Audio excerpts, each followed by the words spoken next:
Okay, quiet down people out there. All right, we're gonna call the Monday, March 11th, 2019 Board of Selectmen meetings to order. Pledge allegiance. Pledge allegiance to the flag of the United States of America and to the republic for which it stands, one nation, under God, indivisible, with liberty and justice for all.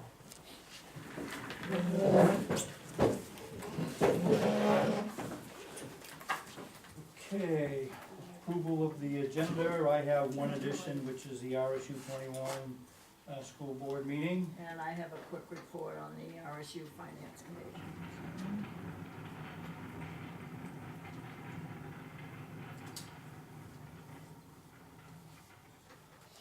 Anything else? As amended.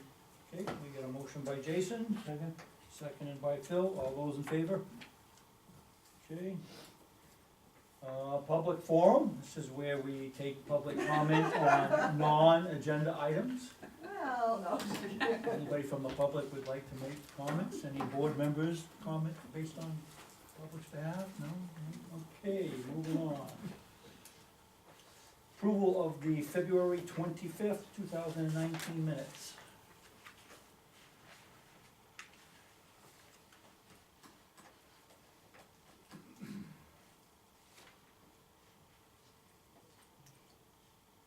You know, it says on here approval of the agenda. The agenda motion was made to approve the agenda as adjusted, but nothing ever says how it's adjusted.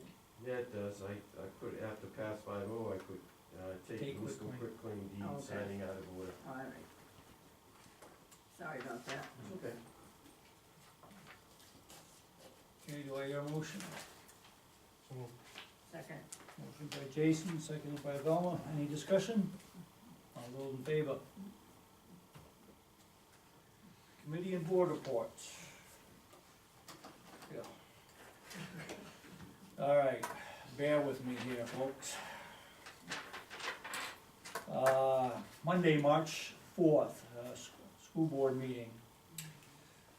Consent agenda items, they approved February 4th and February 25th school board minutes. Retirement of Dennis LaPointe, he was a bus driver for 11 years. Retirement of Paul Sandini, bus driver for 12 years. Retirement of Tom Joseph Berry, a speech-language pathologist for 23 years. Retirement of Cheryl Walters, speech-language pathologist for 23 years. Retirement of Maureen Fulford, teacher of elementary physical education, 21 years. Retirement of Michelle Janiak, first grade teacher at KES, 25 years. Retirement of Deidre Spang, first grade teacher at KES, 29 years. Retirement of Darlene Nine, elementary art teacher at C Road and KCS, 38 years. And retirement of Fran Kessler, social worker, 20 years. So RSU was closed. Yeah, right. Wow. So, it seems like a lot, but this is when they do their contract, get their contract stuff going, and this is, these folks are staying for the year. They're just gonna retire at the end of the school year, so every year at this time, this is when most of the retirements for this year kinda take place. So it seems like an awful lot, it is a lot, but it's kinda how Do it they is. have 20-year retirement? Because most of them are over 20 years. Yeah. A lot of years there. Yep. There was no old business, new business. They talked a little bit about the fiscal year 2020 and the district instructional school calendar. Couple of changes that they'd like to have made, so the superintendent is gonna look at that and bring that back to the board. Very long discussion on the independent investigation. So, they tasked ad hoc committee to come up with an RFP for this investigation. So they put together this RFP, there was 3 individuals from the board that were on this committee. They put together this RFP, they reviewed it, they discussed it. They felt that it was, too broad, was missing a whole lot of information, and they just really didn't have a clue how to go along with the RFP. So, what they did is, there were some firms that were recommended to do this investigation, possibly be part of helping out to do this investigation. So one individual, Peter Lowe, was highly recommended, so a motion was made to ask him to help with the RFP. Motion passed, then they got into a discussion and said, well, if he's gonna help with the RFP, doesn't it make a, conflict of interest for him to bid to do the work? And there was a lot of discussion that went along with that, lots of discussion. So they finally decided that Maureen will go and ask, and she'll be right up front with them and say, listen, if you help us with this RFP, it's gonna go out. Will this constitute, a conflict of interest for you to bid for the job? And if he says yes, you would know better. If he says yes, he won't bid, and then she's gonna go with, it's not, I wrote down MMA, but it's not the MMA, it's the school governing body, that she was gonna reach out to them, cause they could help out with that, so. MEA, Huh? MEA, Maine Educational Association. Yeah, it might have been, I don't remember what it was, but, so, they have resources to be able to help out with that, so she was gonna follow up with that. Then Matt, made a motion to raise the pride flag at KES and other RSU schools. Apparently a while back, there was a pride flag that was raised, and, some people got upset with that, so they took the pride flag down. A lot of discussion on the board, saying, well, we don't wanna force them if they don't want it, so we amended his motion to say, at the will of the student body, so if the student body wants to raise the pride flag, they can re-raise the pride flag. And there was a motion by Rachel Phipps to send out an apology to Mrs. Slack. She's the individual, she's the teacher that started all of this race, not started, but was involved with this racist claim. And then a lot of the board members just said, this isn't the right time to do this, there's investigation pending, we really, we're not admitting any guilt, we're not admitting anything yet, let's let the investigation go through, and then once we find out, we'll go back, and kind of, write something to her. Most of the board members did agree that things weren't handled the proper way, and they were just waiting for the investigation to go through on that. That was a very, very long discussion. I could have wrote pages and pages of stuff that was going on, but I think that's enough. Next discussion was on diversity, equity, and inclusion assessment. This was a presentation put on by Phil Potenziano, the assistant superintendent. This is an audit that kind of looks forward, looks at what the policies and procedures are, do we have areas of inequity, and if we do, how do you change it, how do you move forward? Big discussion on why this is happening, maybe they should wait for the investigation to happen first. Phil's response basically was that this is a looking forward, not a looking back. What they're gonna do is they're gonna bring in one of the companies that does this to kind of talk to the board and kind of give them some idea of what this type of discussion will be, what type of audit this will be. It comes at a first year cost of like $10,000, and then the subsequent years are, $40,000, and then it starts to back off a little bit, so they're still kind of going through all of that stuff, so it's not a cheap item, so. Let's see. Committee reports, human resources, they presented a timeline for the board's self-evaluations. They're in the process of doing some negotiations with union members, and those are going well. Start time, there's a draft report that is ready, it will go out to the board, and hopefully they can talk about it at the next meeting. I guess that's pretty much about it. A slew of first readings for policies, and they did a bunch of second readings for a whole bunch of other policies, so.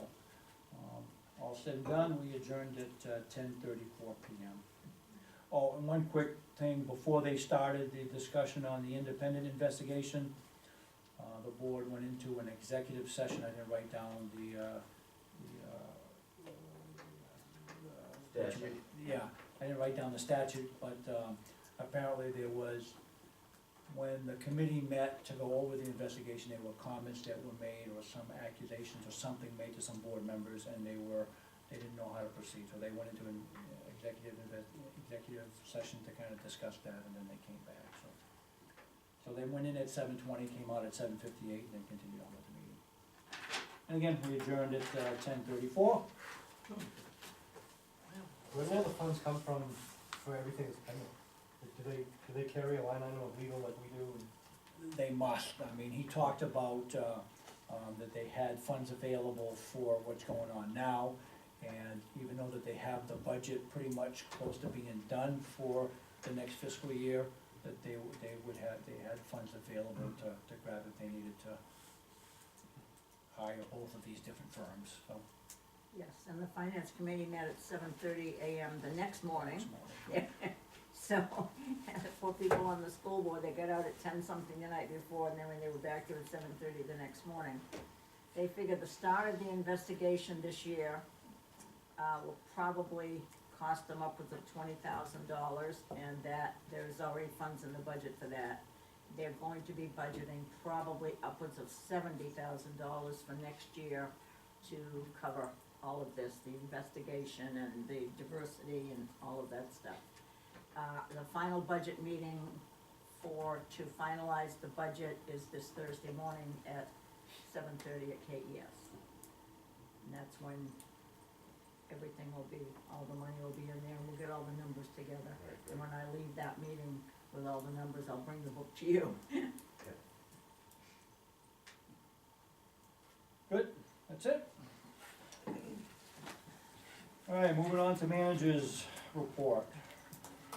Yeah, I just wanted to initially have a discussion with our upcoming special town meeting. First, I think we're all a little frustrated that some of the events leading up to public hearing by the planning board hadn't been concluded prior to this evening, or we would have had at least one special town meeting tonight to carry 2 items. But having now understood that, and I guess there was some logistics there for a while, that whether or not they were gonna have a quorum to have a meeting on the 21st, which now has been confirmed that they will.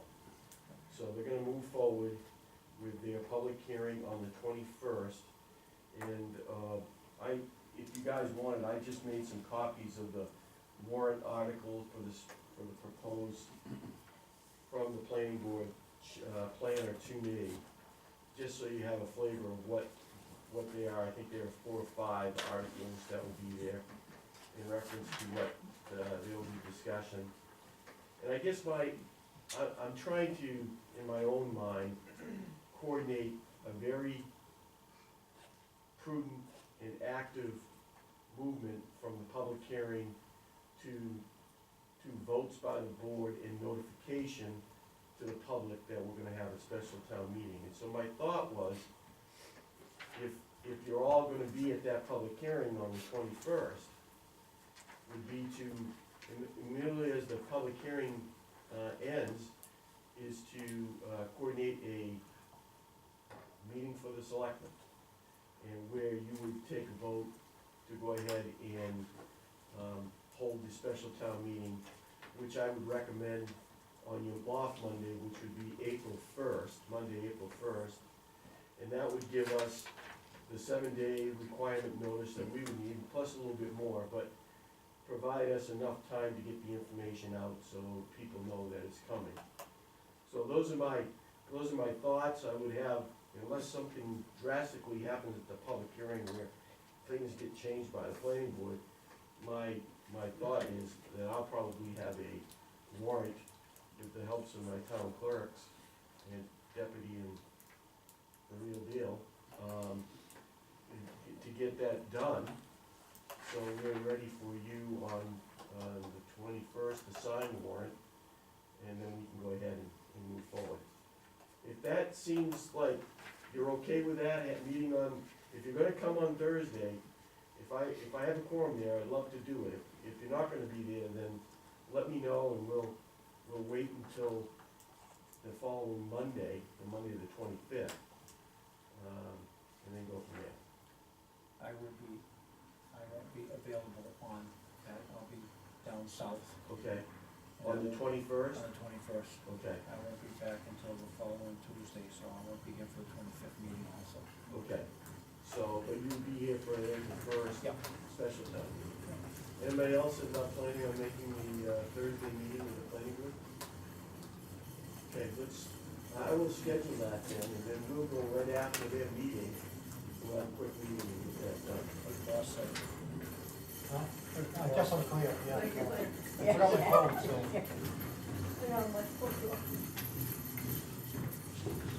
To schedule that for employees. Oh, yeah, right now. Okay? The other thing is that, we have that public information meeting coming up on the 18th. Simone did a great job today, he's got a little one-page flyer that we're gonna fold up and send out. I talked to Jack, he's not gonna have the newsletter ready, and so we think it's important to get that one page out. As we talked He couldn't give us a quick little article, or No. we need to kind of write something for that front page then, or put pictures in We'll here? put something in there. Okay. We'll do that tomorrow. We'll put that together and get that out, as quick as possible. Then we have our public information prep meeting on Wednesday, on this week, the 13th, right here in this building, to try to get a look at the PowerPoint presentation that Lita has been working on. I got some more information from Steve. I must have been on Friday when I wasn't in the office, so I have that information, and I'll speak again with Lita tomorrow and see how we can put it together. And then we'll wrap that up on Thursday for your meeting on the 18th. I think that's coming together. We'll know better after your meeting on Wednesday, how everybody's ready to go. I think a lot of people have pitched in. I think we're gonna have a lot of handouts. Probably more so than we really need, but obviously we'll have frequently asked questions. That will be a handout. There'll be some bio information. That will be a handout. So I think that folks that show up will have an appreciation of the efforts that have been placed into this project and the detail of work that's been accomplished to date. So hopefully they find that rewarding. So, after Thursday's meeting, that next meeting is on Tuesday, right? What meeting? The 18th? The 18th is a Monday. Right, so, you know, I mean, it doesn't give us a whole lot of time to get word out to the public. That's kind of frustrating to me, that, we got 3 days to get the word out to the public. Well, we're gonna send the flyer out tomorrow. Okay. The flyer's going tomorrow, Dan. Okay. Simone did a great job. She's got one side done. We just gotta tweak the other side. And the cost for us to do it that way instead of a 3x5 card is like night and day. It's a couple $100. Right, it's like, if we did postcard notifications, I didn't even count the cost of the postcards, so like, what, $15 for 200? And, the postage alone would be like $800, as opposed to doing a newsletter, which is about $290 to Yeah, do. so, And not counting the paper, but it's a lot cheaper to do a quick, trifold newspaper or newsletter or something, or printed paper than it is to do postcard notices. But I know what you mean, it is a little bit, just been kind of, well, it's out there. People are talking about it. We were talking about doing the sign at the fire station too, we should Yep. probably get that.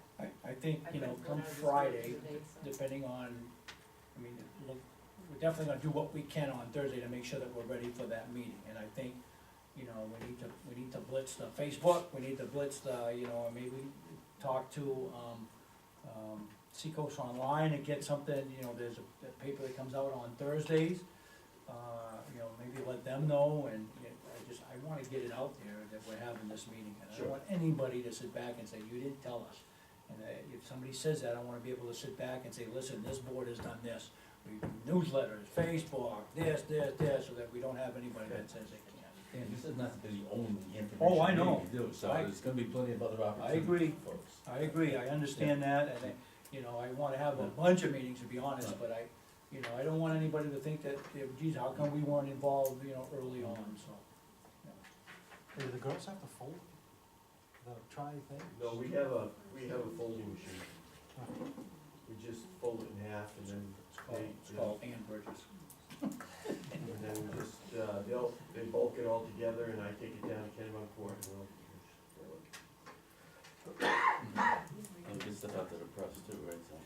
Yes, Post, yeah.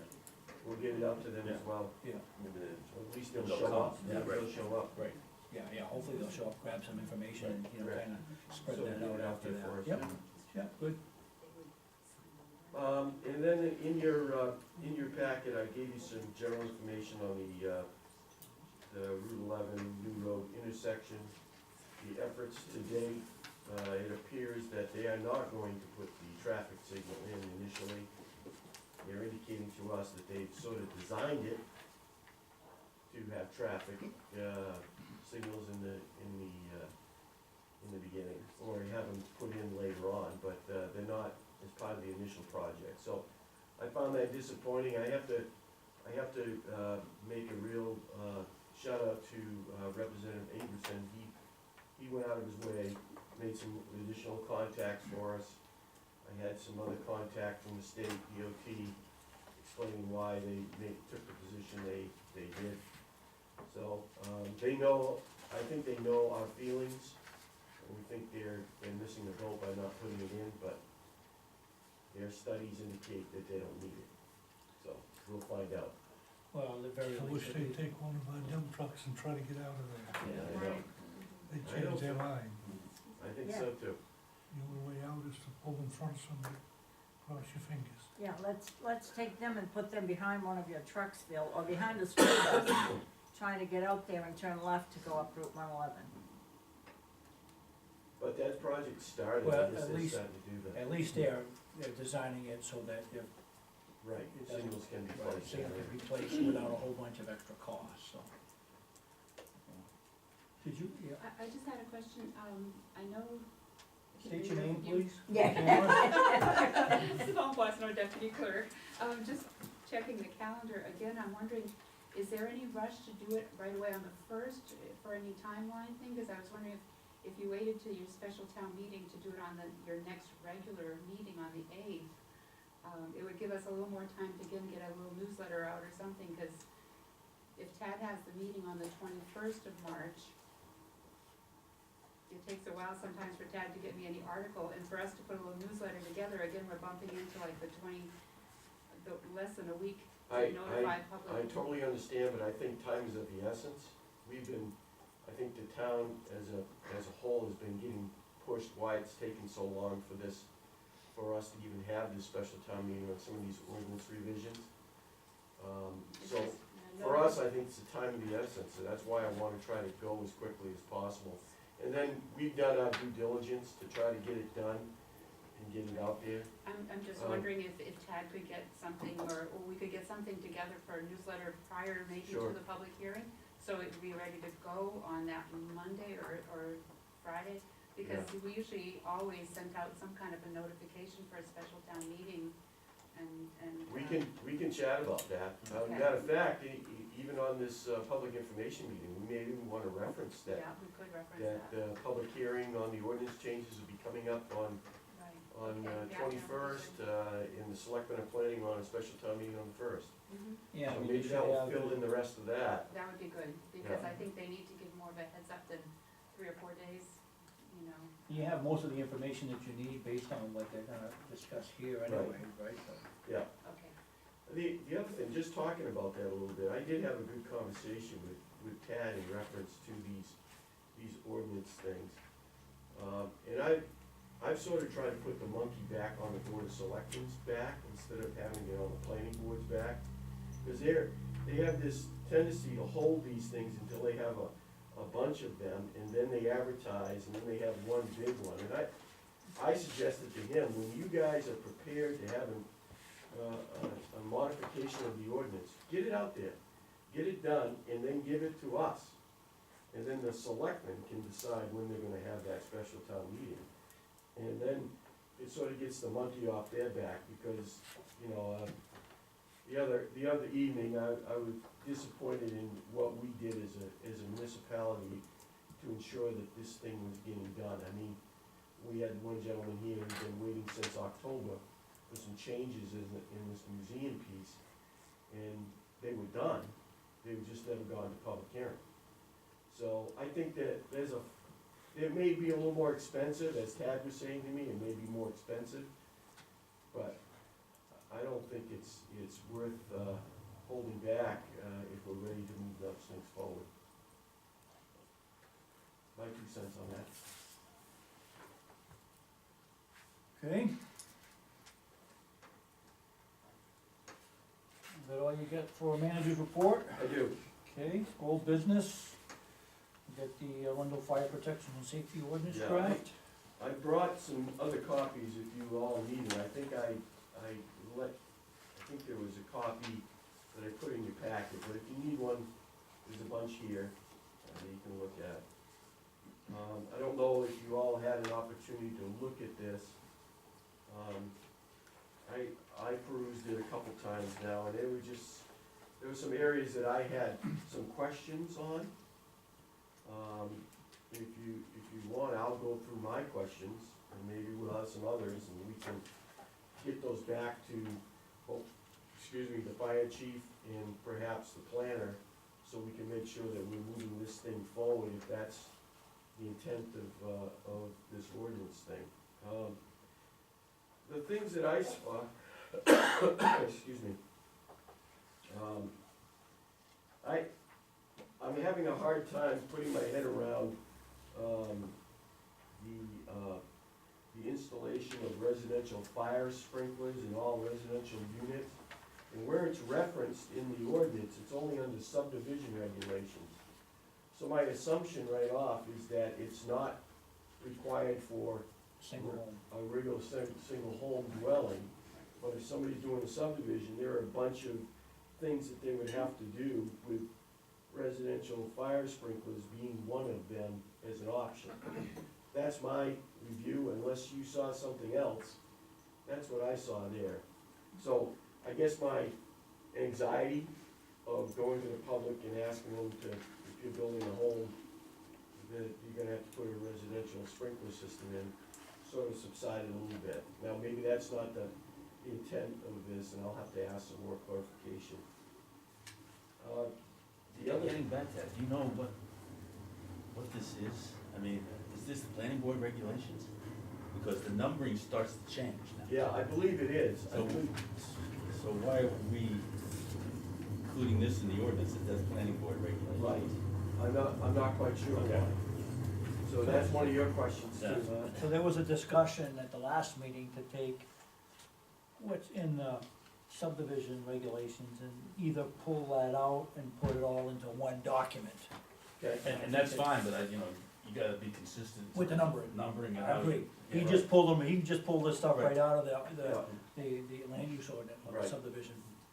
So it'll well, definitely have to be at redone. least if we have a quick review of it tonight, at least we'll have some information we can give back, get some more clarity on this. Is the planning board okay with pulling all of this stuff out of the I'm land not- use ordinance and? I'm not sure if they are or aren't. I had that conversation with Tad. I know that Tad and Jerry have been working together to try to put this thing together and make sure that we meet all the requirements of the ordinance and whatnot, but not quite sure if it's gone to planning board yet. Yeah, cause to me, this should go through the planning board anyways, you Yeah. know, and it should only be in one spot, it doesn't need to be in Yeah. two spots, and if the planning board says, no, we wanna keep it in our subdivision, then he'll have to refer to these specific Right, paragraphs. right. But this is more encompassing than that. I mean, Yeah. we're gonna be adopting NFPA guidelines and authority. We're going to be, asking for secure Knox boxes on commercial buildings to get in. And the other thing that I came up on was, have the pages aren't numbered, but it came under, road and parking design. And it talked about turning radius on a private way. And, you know, we just spent months, and I wanna make sure that that doesn't conflict Yeah, with it what. doesn't, yeah, It doesn't? no. Okay. There's a couple things in here that actually conflict with what we just created. That I picked up on, yeah. Okay, all right. Yeah, Jason, you're saying that road design. Well, specifically that turning radius, Oh. like we called it out, I think at like 30 feet. But I know we removed that 100-foot ladder. I thought we did too. Yeah. We did. Yeah. Unfortunately, I had it in my other, the original copy, I made notes, and this is the one I just said tonight. But that's one thing I did pick up on was the curb, I think it was the curb radius at an intersection or something. This one was like 40 to 60, and we chose 20 to 30 or something. Okay. It didn't meet. And then the subdivision alone doesn't meet anyone, right? This references 4 and 7 lots, and didn't we just create 2 to 10 or something? On a private way. Private way. On a private way. Yeah. This is just subdivision, right, Yeah. so Yeah, it doesn't refer to private. I think it should, though, right? I mean, Well, that's a great question, and one we should be asked. If the subdivision, is it gonna include private ways with, more than 2 houses, you know?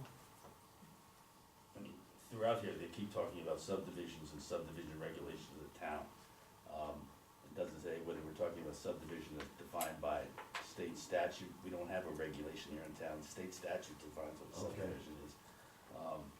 And in order to decide what new subdivision, there are, in the first paragraph, they say that residential subdivisions are regulated by the state subdivision statute and exempt, and even those that are exempt under the statute, so it's gonna apply Okay. to, so even if you got the quote, family subdivision, okay, and if that's, maybe it should apply, I don't know. But I mean, we need some clarification about, this is all good, this is all good stuff. I think this is what they need in order to get some direction from the board, in order to move forward with this and something that, Yeah, I think it, ultimately, you're right, Dan, it needs to go to planning board. yeah, I mean, this is great stuff, but to me, it shouldn't be coming to us, they should be working with the planning board. Okay. Figure out where they're gonna put this, how they're gonna do that, they know that, we don't wanna miss anything. And then depending on what type of document it ends up being. Right. I think it gives you I think it also gives you an opportunity to sort of weigh in a little bit on it before it goes to planning board. yeah, I think, Yeah, I think it's important. everybody's eyes on it is a good Oh, idea. yeah. I mean, this is we're adopting national codes here and those Right. types of things. Yeah. I don't have the, Become cumbersome. Yeah. I'm curious, do we really need a minimum of 15,000 gallon capacity for the cistern? That is pricey Is it? for a small subdivision. That's probably 75 grand. that's in our subdivision regulations now, right? I'm pretty sure that that's in there now. What, Yeah, but cistern? it's 5,000, I think. Yeah, it's all, yeah, I think it's based on square footage. Same with fire pond, it's based on number of residencies and square footage.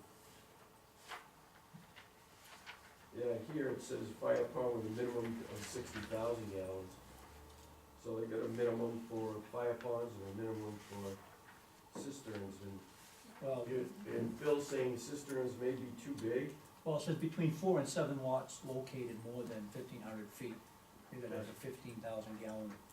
So it's not, that's not a minimum, it's anything that's between 4 and 7 lots. Okay. I'm just looking at costs for small subdivision.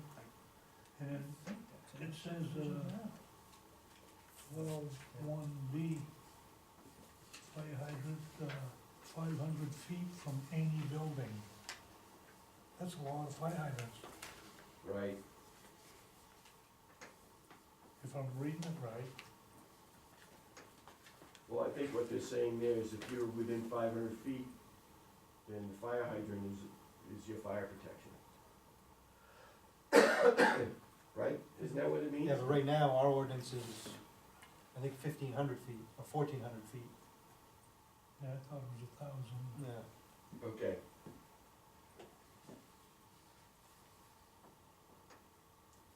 And you keep referencing 15,000 gallon capacity, and the homeowners association, or whatever it turns out to be, is gonna be responsible for the maintenance of that forever.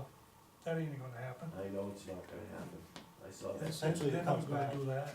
essentially it adds money to the fire department budget, because Yeah, they end up, you know what I mean? Right, I understand that. Yeah. But I think the fire department should take care of these water supplies, so they know what they are and what they've got. Cause we all know that homeowners association, they have to fight to get paid for plowing snow and mowing the grass on the side.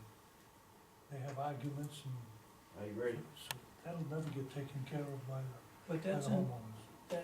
yeah, so that homeowners association, I mean, that has, when a subdivision gets put together, that homeowners association document is part of the subdivision, so anybody that buys in, they should already know that. They all weigh in and they all know it, they just don't do it. We, Or as Phil points out, they spend a lot of time arguing over. right. Exactly. And I see it a lot. Yeah, I'm sure you do, but how do you fix that? I mean, how do you, Well, I know one municipality I work for, they're part of the subdivision, once it was done and approved by the fire chief, they became property of the town. And then that way, as you were saying, it's an expense that we're gonna incur in the future. And one that I can remember, we had a 25,000 gallon one that sprung a leak, They all leak. and then we had to go in there, and drain it, get it dried, get it repaired, and then that money was on us. So, it does happen, you know, and it's a maintenance night, it can be a maintenance nightmare. Yeah. One we don't want. well, right, that's my point, that's why I said, you know, how do we fix that? And if, we certainly don't want it on the town's responsibility to do that. But what happens here, if the homeowners, the developer is not going to do it, then that thing's just going to go to, you know, Yeah, and then when there is a fire, you're not gonna. if and when, and it isn't ready, somebody's going in a frying pan. I would push the sprinklers more than anything. You know? It's an internal system, it's not that expensive. What does it generally, add? It's $7,500 per resident. In fact, that's on well water, if you're on town water, it's cheaper than that. So you're looking at 7,500 of an overall cost of building a home. So maybe if we did it at 15, it costs $75,000 to put a system, we would go with the It'll go case. with the sprinkler. Yeah. I researched all three on the subdivision there, and it was a no-brainer. I would've ended up losing a lot in my subdivision for a fire pond, because it had to be 100,000 gallons, Oh, you know? And the cisterns, they all leak, right, they just they disaster. dry out, then the seams crack and, You're constantly maintaining, you know. yeah, and the snow plows constantly hit the fill pipes on anything underground, snap them off, and the fire department's gotta pay to put the new, Yeah. I would push the sprinklers if it were, yeah. I think it's a no-brainer, Alright, that's good to know. after I've done a few now. You know. Yeah, right. Well, a new manufacturer, if someone went into Arundel Homes to order a new home, do they come automatically with a sprinkler system in it? Or does it depend on the town? The modular, I don't know, I don't know that. I would assume not. It's probably an I'm option. thinking if we request it. Yeah. Right, it would And be an then option. negotiate. And the builders should all know, if that's in the ordinance, builders should all know that. Yeah, if they're coming in to do a subdivision, Yeah. we're gonna require sprinklers, and they'll build it that way. Yeah, I mean, I'm with Tom, I wanna get away from that, yeah, you know, that liability that we have sitting there all the time. Makes no sense to We me. can't expect all the taxpayers in this town to pay for that. No, I agree. and this, you know, this cistern, fire protection always comes up during a discussion at a for a subdivision. They all, it Oh. always comes up, they always talk about it, they always, so, it needs to be clear, and, you know, there've been comments like Phil, there have been comments before that people have said, you know, developers have come in and say, you know, why do I need something that big, and so, not saying for or against that, but it is a hot topic that is always discussed. I've seen the best and the worst of that stuff. Is there anything else that you see off the top of your head? You've given me a lot that I can share with both the fire chief. I got a few things here. Okay. Page one is a reference here to a section 5.7. There is no section 5.7. Okay, I don't know what they're referencing there, unless they're referencing the land use ordinance, but it doesn't say. okay, As I said, you got the subdivision references that are incorrect. There's a lot of redundancy here too. okay. Applicability is discussed in about 3 or 4 paragraphs here, for some reason. I guess the other question I have is that once we go through this tonight, do you wanna see it again, or should I just move it on to the fire chief, the planner, and the planning board, or do you wanna see another draft of it at some point later on? What are you thinking? If you wanna see another draft, but you can still move it on to the Okay. planning board. We'll Gotcha. yeah, probably leave it the final draft. Yeah. All right, And I think, you know, if it goes over to the planning board, then I think it'll be better, but if he's gonna pull stuff, it would be nice that if he's gonna pull stuff from the subdivision ordinance, that it's identified either with an asterisk or whatever, where that came from, you know, to Tom's point. But if he goes to the planning board, to me, at that point, can make that determination, let's take anything that's fire related, pull it out of the land use ordinance, and let's put it into, or the subdivision ordinance, and let's put it into this document. And then they can refer back to this document, but, and it, one place only. okay, I guess some real problem with the appeal process here too. okay. I saw that too. I didn't know how I was gonna get through that, and I after you didn't gave it a get that shot. far. That's. It looked like 2 pages or one full page, and, I don't know, too much. Way too much, and, you know, it's got, I don't know why in the world we'd require the CEO to transmit the record to the Board of Appeals, that's what the applicant does. Yeah. We don't do that. Okay. And these public hearings, a right to cross-examine witnesses, I don't think so. Oh my lord, that would just be a circus. Oh, God, couldn't it be, huh? Oh, jeez. And yet, you also have to, this only talks about appealing the denial of Oh, a permit. What if somebody wants to appeal the approval of a permit? So yeah, that has to be looked at as well, and I don't know what this down here says, findings of fact not 13 supported by, I don't know what that means either. I'm sure that's a typo of So some where, sort. where do you see deny, cause it said, I see it said appeals from decisions of the CEO, planning board. Because then it goes, it just talks about denial. Okay. And, well, it doesn't allow for, speak to the issue of somebody might want to appeal the fact that there was an approval. Yeah. Well, again, 90% of this stuff can be chucked out and it just goes to the. yeah, a lot of work still to come. Yeah, a lot. Okay, well, I've given them enough to really start getting going, I think. Keith, it might be worth researching too. I thought I remember reading something a while back that the town as a whole had to adopt NFPA standards with the Life Safety 101 before you can even regulate any of these. And I thought it was a hefty fee to do it. Like, Really? I thought you had to like register the town of Arundel as, I don't, Well, state of Maine or something, or? Why would they wanna, our old chief mentioned something like that one time, but we had that discussion. why would they want us to not to adopt their NFPA guidelines? I don't know, but I just remember reading something at some point that, I think it was more on the life safety code, Okay, that it took the town adopting it, and I thought it was like a $10,000 fee or something to do. Well, they're gonna stop us from doing it right off the bat. Maybe I'm misspeaking, but We won't adopt it, we'll Something- just say we'll yeah, refer to it. Yeah, yeah, there we go.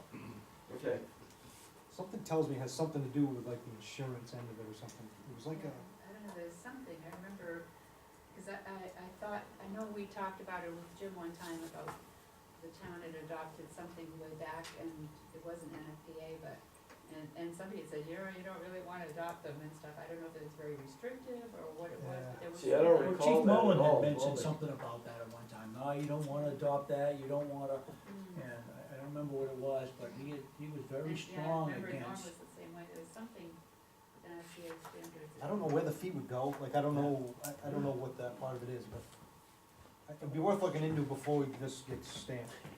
Yeah, I think Cause you're something's right. telling me that there is an adoption the town has to make.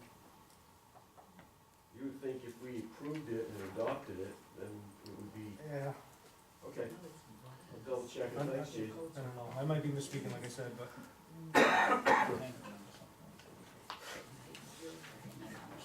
I definitely think the town needs to do something along this line, but I don't know if it warrants a $10,000. No, Yeah, I don't think so. Yeah, that and Not being I just remember something about it being very, very, like reams and FBA Oh, the standards book, and, Life Safety 101 is, and that it was Yeah. very restrictive and that, you could adopt certain parts of it, but you probably didn't wanna adopt yeah, the whole thing, I'm not sure, but Yeah. again, I remember hearing something like that too. Yeah. I might know what I'm referencing. All right, you beat that horse? For now, I appreciate your information on it. Good. All right, moving on to new business, municipal quitclaim deed map 1/14. Yeah, we have it here, it's a gentleman who actually really wants to pay back. He thought his partner was paying the taxes, come to find out the partner wasn't. So Simone did a nice thing, he gave him a call, and the gentleman come rushing down here as soon as possible and gave us a check, so we have his money. You still partners? He's a very nice person, but he's not very good at bookkeeping. And he didn't know we were doing this? We didn't know that this was going I through? guess not. No, he had no clue that the bills were going to this other guy, and so he's having me change the mailing address to him. You know, they're in it together. I I'm sure guess. partners will get involved in that, but, we'd like to make a recommendation that you sign the municipal quitclaim deed for map 1/14. So move. Motion by Velma, seconded by Phil. Oh, Tom, seconded by Tom. Motion by Velma, seconded by Tom, that we approve the quitclaim deed for, map 1/14. Any other discussion? All those in favor? Motion carries.